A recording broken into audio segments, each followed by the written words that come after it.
November, আমার মেয়ের birthday month ছিল। ডিসেম্বর তো চলেই আসলো। আজকে ভাবছি গাছটার একটু যত্ন নেব। এই গাছটা অনেক দিন কোনো পরিষ্কার করা হয় না, একটু ধুয়ে পরিষ্কার করে নেব।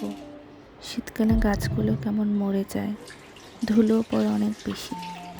এই গাছের পাতাগুলি কত বড় ছিল, এখন একদম ছোট হয়ে গেছে।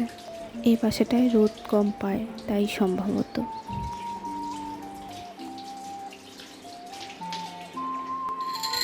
পাথরগুলি আমি একটা পাতলা কাপড় দিয়ে খুব আলতো করে ধুয়ে নেব।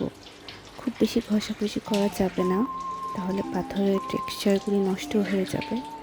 এভাবে আলতো করে ধুয়ে নেব হালকা।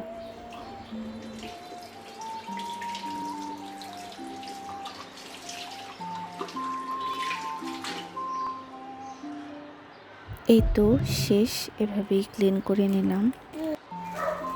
পাথরগুলি দিয়ে আমি একটু গাছগুলো সুন্দর করে বসে থাকার জন্য। আপনারা কারা কারা এভাবে পাথর গাছ বসে থাকার জন্য ব্যবহার করেন আমাকে কমেন্ট করে জানাবেন।